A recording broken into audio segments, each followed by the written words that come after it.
Anyhow, Preservation Bath has been around for about 10 to 12 years. We started as Friends of the Pools because our our primary concern in life were the bathhouses and the pools property, which were deteriorating then, and unfortunately things got worse, but now we're on the road to recovery, thankfully. And the person we should thank, two people we should thank, but particularly Mark Spadoni, who represents Omni, top to bottom. They finally are moving forward, and we are so grateful, and the plan is fantastic. I'm not going to take any more time, but I do want to thank John and Mark for the bus, the chairs. I'm glad you're using them. And something else. I'm forgetting what else you did. You did something else. The program. Oh, yeah. They started the program for us. Thank you. As you get older, you forget things, so I understood. I also want to pay gratitude to a lot of other people who helped us along the way. If we start listing names, I'm going to forget somebody. So I'm not going to try that. But there's one person who deserves very special credit, who's helped us every step of the way from the first time. We were like kindergarten children going, but led by hand to Richmond to meet with the people that really knew what was going on. And one of the key people from start until today is Julie Langan, who is the next speaker. Director of Department of Historic Resources.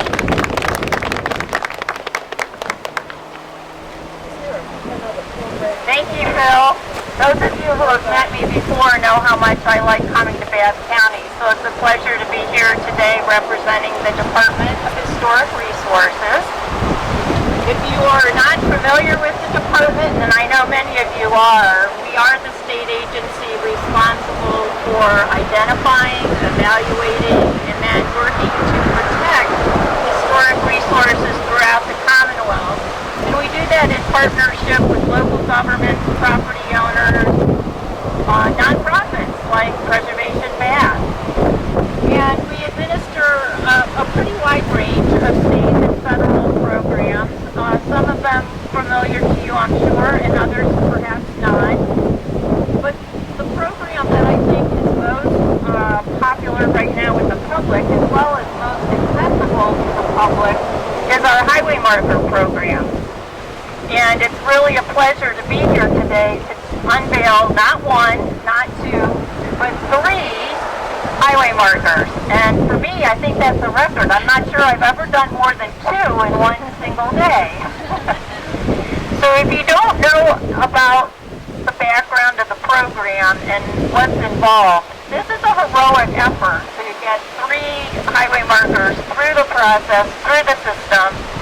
We right now have a little over 2,800 highway markers.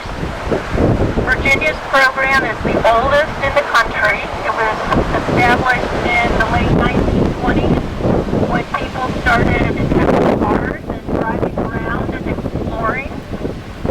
And we're very, very proud to be the oldest and to have markers throughout the Commonwealth. The process, though, is a bit arduous, and the people who worked on the 3 markers that we're unveiling today could probably speak to that from a different perspective than mine.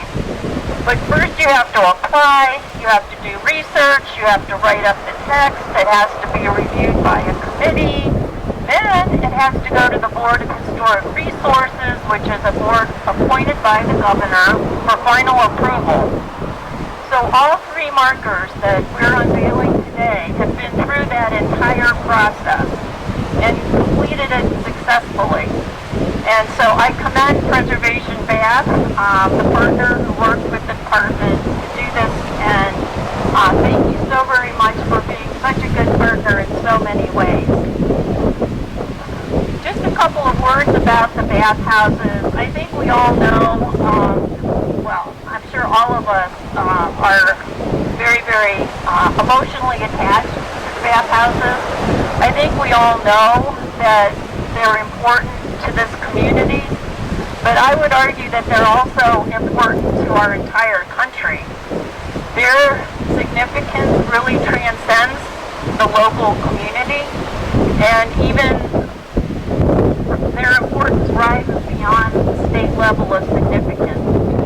To be eligible for a marker, the top level importance. And of course, these bathhouses meet that test in spades. I think we're familiar with the history of people traveling in the 18th and 19th century to take the cure, and they were attracted to places like these springs, these warm springs.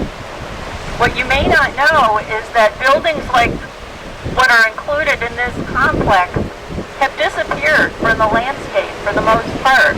These are very rare, very fragile survivors of that phenomenon of people visiting historic springs for their medicinal benefits. So this is a very special day for me because these pools are so very special. And it's now my pleasure to invite Mark Spadoni, the new managing director of the hotel, to come up and say a few words.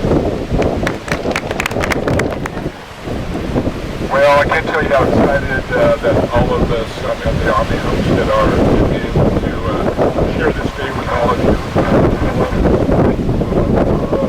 Part of everything that makes Bath County second, and it really goes back to the history. To be able to think literally hundreds of years ago, people were coming, taking to the waters, and realized over time the importance of the role. Right up there. Usually I'm out of that. Talking against the wind.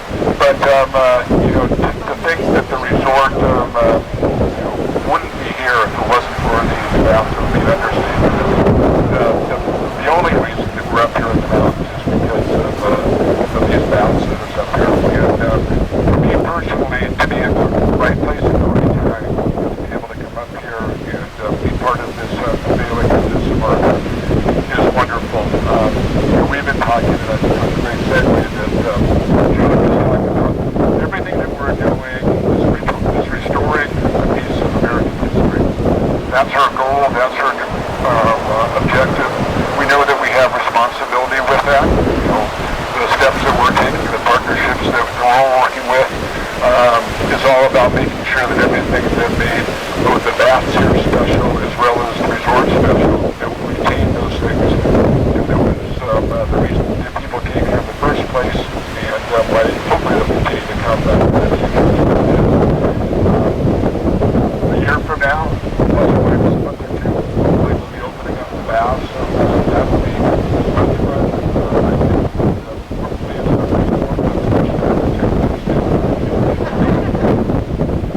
Thanks again for allowing Omni Hotels and Resorts to be part of this little period of history in this beautiful valley, and arguably one of the most spectacular places in the country.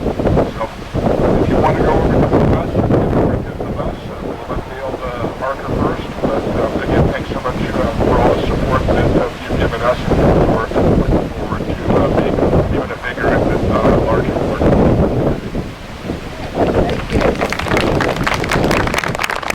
That the pools were listed on the Virginia Landmarks Register and the National Register of Historic Places all the way back in 1968. And I didn't realize that until the other day when I looked it up to see what year that had happened. That makes this particular listing one of the earliest in the entire Commonwealth of Virginia. I think that speaks to the acknowledgement, even back then, of the really significant importance of these pools and these buildings. So I just wanted to pass that on. I think now we're ready to unveil, and I don't know, Phil, do we have people in mind to do the unveiling? Why don't you do it? All right, two of us, perfect.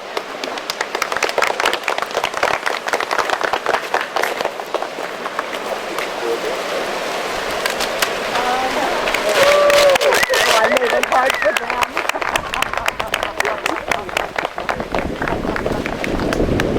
Can people see it, or would they like to have it read?